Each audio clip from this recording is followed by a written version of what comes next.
આ દુનિયામાં સૌથી ડેન્જરસ પર્સન કોણ છે? લ્યો ટેરરિસ્ટ સર. એ તો બરાબર છે, એ લોકો તો આવે અને ગમે ત્યારે મોતને ઘાટ ઉતારીને જતા રહે. પણ એનાથી પણ એક ડેન્જરસ વ્યક્તિ છે, ખબર છે કોણ? સાડો. એ તમને મારે તો નહીં, પણ શાંતિથી જીવાય ન દે. હા, આખી જિંદગી લોહી ચૂસ્યા કરે. ગયા અઠવાડિયે મારી વાઈફનું આખું ફેમિલી આવ્યું હતું. મારા વાઈફના મમ્મી પપ્પા તો બહુ સારા ભગવાનના માણસો, પણ મારો સાડો is cruel. What he did you know? ના. મેં મારા સાળાને પૂછ્યું કે તારા એરિયામાં કોઈ જોવા જેવી વસ્તુ ખરી? તો મારો સાળો તરત જ મને આંખ મારીને કહે કે જીજાજી, જે જોવા જેવી વસ્તુ હતી ને એ તો તમે જ લઈ ગયા. જોરદાર. પછી શું થયું? માટલી ચીરાણી. મારી વાઈફ પાસેથી જીત કરીને મારો આઈફોન લઈ ગયો અને મને આપી ગયો એના બદલામાં આ સાદો ફોન. હવે આ સાદા ફોનને રમાય, આમાં કેન્ડી ક્રેશ રમાય. આમાં તો ના જ રમાય ને હવે સર. ક્યાંથી રમાય? બરબાદ થઈ ગયો છું, કંટાળી ગયો છું મારા સાળાથી યાર. દિમાગ ખરાબ થાય છે. જો મારા સાળાની પાછળ દિમાગ ખરાબ કરવાની તારે જરૂર નથી, પણ તને અહીંયા શું કામ બોલાવ્યો છે એ તું જાણે છે? સેલરી માટે. એ લેવા માટે પહેલા એવું કઈ કામ તો કર. પોતાની જાતને માજી સમજે છે? માજી એકલો પહાડ ખોદવા નીકળી પડ્યો, વાત કરે છે. ગયા અઠવાડિયે આપણી સ્કૂલમાં આજે શાસ્ત્રીજી આવ્યા હતા. એમને તો બહુ સારી રીતે જાણતો જોઈશ તું. ધુમાડા નીકળતા હતા એમના દિમાગમાંથી, ધુમાડા. તેમનું ધોતિયું ખેંચી નાખ્યું. હું એમને એકવાર મળ્યો તો. આ મારા સાડા જેવો જ છે. શું લાવ્યો તો? ક્લાસરૂમમાં શું લાવ્યો તો? કોન્ડોમ લાવ્યો તો?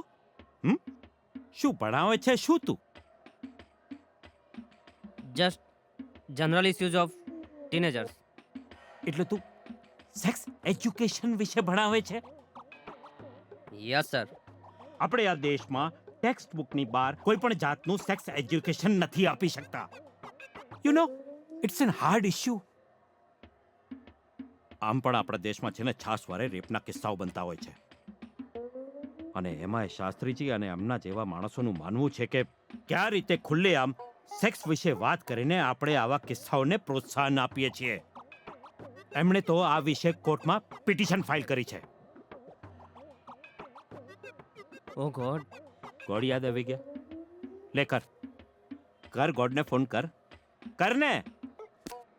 એ પણ આમાં કઈ નહીં કરી શકે. તારે આ બધું બંધ કરવું જ પડશે, નહીતર તારી જોબ ગઈ, સમજી લે.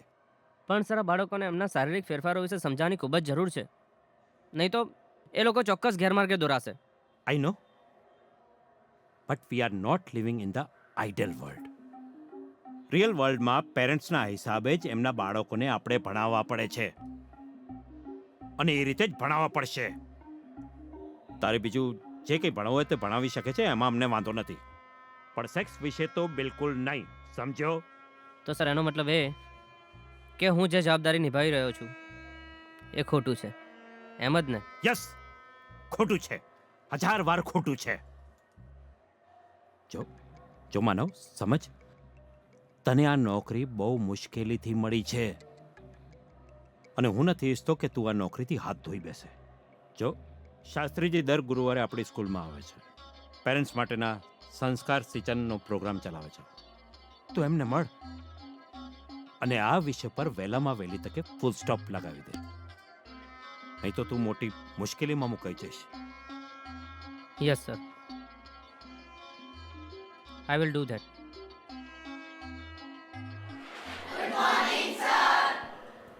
Good morning. Set down. શું વાત છે, આજે આખો ક્લાસ કંઈક ભરેલો ભરેલો લાગે છે? હા સર, કેમ કે મેં બધાને કહ્યું હતું કે તમે બહુ મસ્તીનું શીખવાડો છો સેક્સ એજ્યુકેશન. વેલ, અનફોર્ચ્યુનેટલી સ્કૂલ તરફથી સેક્સ એજ્યુકેશનના ક્લાસ બંધ કરી દેવામાં આવે છે. પણ હું તમને આજથી દિમાગની કસરત માટેના કુટ પ્રશ્નો સોલ્વ કરાવીશ. ઓકે?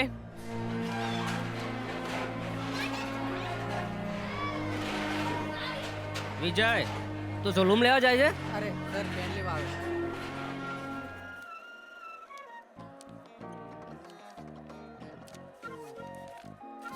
સર, એક હેલ્પ જોઈએ છે, તમે કરશો? જો વિજય, અત્યારે આલું કામમાં છું, મજાકના મૂડમાં બિલકુલ નથી. અને પ્લીઝ દિમાગની પથ્થર ફાડવાનું કોઈ કામ ના કરતો હા. સર, મારે કોઈ દિમાગની પથ્થર નથી ફાડવી, પણ મારે જેની ફાડવી છે ને એના માટે હેલ્પ જોઈએ છે. અને સર, મને ખાતરી છે કે તમે મને મદદ ચોક્કસ કરશો. Please sir. ઓકે બોલ. સર, મારી સોસાયટીમાં એક મસ્ત ફટકો રહે છે. હા? રોજ છત પર કપડાં સુકવવા માટે આવે છે અને આ રવિવારે મને છત પર બોલાવ્યો છે. સર, તમે તો બધું સમજી જ ગયા હશો, પણ એક કોન્ડમ જોઈએ છે, આપશો? વોટ? વિજય, તારું દિમાગ તો ઠેકાણે છે ને? પોપટ, પહેલા ભણી ગણીને તૈયાર થઈ જા.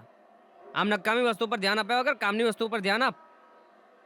આને આમ પણ હજી તું અંડર જ છે. જુઓ સર, તમે પણ મારા બાપાની જેમ દિમાગ પર હથોડા ના પછાડો. મારા મૂડની મા બેન એક થઈ ગઈ છે અને જે કામ માટે આવ્યો છું એ આપો ને. જ્ઞાનના હથોડા તો રોજ મારો બાપો ઘરે પછાડે છે. સર, મને જ્ઞાનની નહીં, દાનની જરૂર છે. કોન્ડમ દાન. સ્ટોપ ઇટ વિજય.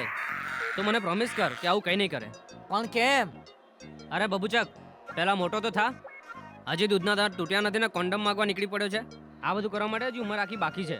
એના માટે બંને જણા કમિટેડ હોવા જોઈએ, ફ્યુચરના પ્લાનિંગ પણ હોવા જોઈએ. સમજો? ના આપવો તો કઈ નહીં, અને નહોતો જ આપો તો કોન્ડમ યુઝ કરતા કેમ શીખવાડ્યું? કારણ કે તમે મેચ્યોર થાવ ત્યારે સેફ રહો. મેચ્યોરિટી પહેલા સેક્સ કરતા નહોતું શીખવાડ્યું મેં તમને. આ બધું બકવાસ છે. આઈ એમ સોરી વિજય, જો તું એવું વિચારતો હોય તો. પણ હકીકત તો આ જ છે. હું તો પણ કરીશ. મેં એ દિવસે ક્લાસમાંથી એક કોન્ડમ સરકાવી લીધો હતો. અરે